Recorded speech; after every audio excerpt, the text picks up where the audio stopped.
Fucking hell. Okay, so I often feel like everything has to be so perfect for me to start like recording or putting something out.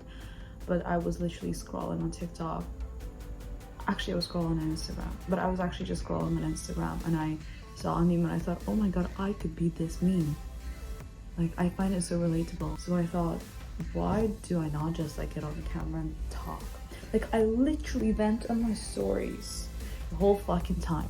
Every single day. There's not a day goes by that I don't vent on my close friends on Instagram. Why not just bring it on some other platform? I don't get it. Like, I bought a camera. I don't even need a camera to record this shit, honestly. Like, I just need myself, my insane charisma, and just like a couple pixels.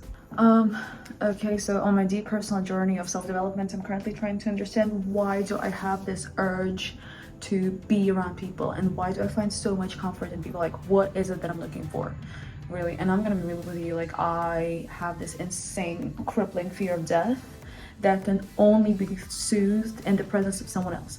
Like, say I'm on a plane and I start feeling like, oh my god, we're about to crash and like we're all gonna die, and I cannot control these thoughts. I start spiraling as fuck. And the only way to somehow console me would be to literally take the flight attendant's hand and be like, yo, can you talk to me? Or like someone else's hand. Not necessarily actually hold their hand, but actually just be like, yo, can you talk to me, because I'm about to crash out. And I've been thinking, why? And also I'm trying to think of the balance between like needing another person and needing them so much you cannot survive without them.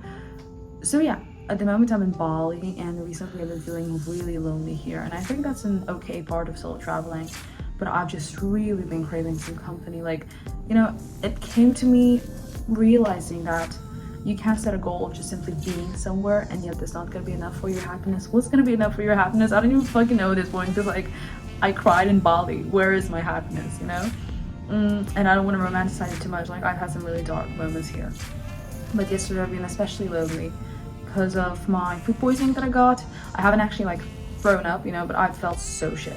And I thought, god, I have like no one to care for me. Like, it was so devastating. Like, I'm talking about, I have a lump in my throat. It's so bad. Like, I needed the comfort of another person. I needed someone to hug me. And yeah. And today I actually struck up a conversation with some British guy named Paul, who's 65 years old, and somehow miraculously I actually always end up talking to a guy named Paul who's 65 years old from London. The same thing happened to me in my community in Geneva, and we never exchanged contacts, but they gave me some like life-changing, gut-wrenching piece of lore from their life about like someone's death, or them quitting their job, or like I don't know, changing their life completely 180. And then no contact, they just leave and give me a piece of advice for life, and I actually like take that into account for the rest of my life. And most of the time it revolves around like listening to yourself and listening to your senses, and remember that I'm still young and I have a choice.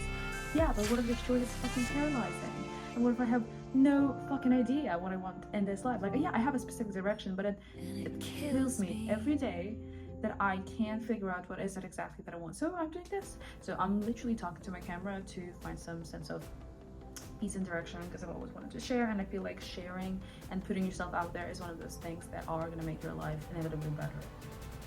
There we go. There it is. So I'm in Bali right now, and Bali has not solved all of my life issues. I mean, it kind of did to an extent. It gave me more of a understanding of what I want for life. It gave me a routine. It gave me some really nice acquaintances. It still taught me a lot, and I feel like all of the like mental processes are coming through in 3 times faster than they usually do in Bali. And I don't know for what reason, but I'm just taking advantage of that really. Like, I've been having therapy 2 times a week, and I realized some things about my life, like for example being that I kind of gotta be honest about who I am and what I want, and the more I fake my identity and the more I'm scared to put myself out there, the more depressed it's gonna be. And we don't want that. Even though I do get some secondary benefits of being depressed, I still feel like it's time to get out of this state. It's just the problem is, I've recently established that there's only 2 ways I can live my life. It's either I go into the destructive patterns of self-harm, like vaping, alcohol. Like, I'm not really into smoking, but vaping is something that I can replace it with, and it's accessible. Not eating enough, you know, just not taking basic care of yourself. Or, that's path number 1. Or path number 2, I get the first place, so I win. It's either I'm winning in life, like in my twisted and sick perception of winning, or I fall into the pattern of self-harm, right? There's no in between.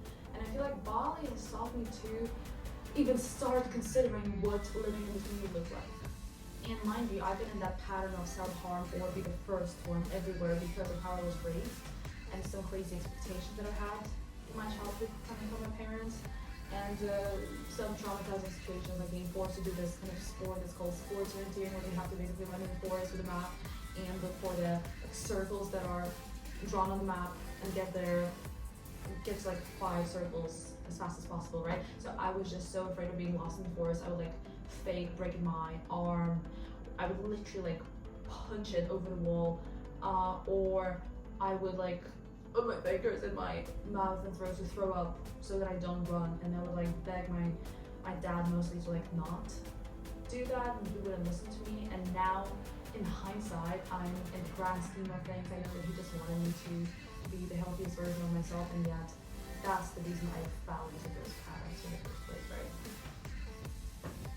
So that's that. That's it today. I'm Bobby trying to Thank you. It's not actually 2 a.m., so I'm probably gonna sleep until 2 a.m., but I'm gonna go and watch a new show that I'm watching called Lady James on the 6th. It encapsulates the feeling of pain so well. I love pain, so I'm gonna go and watch it.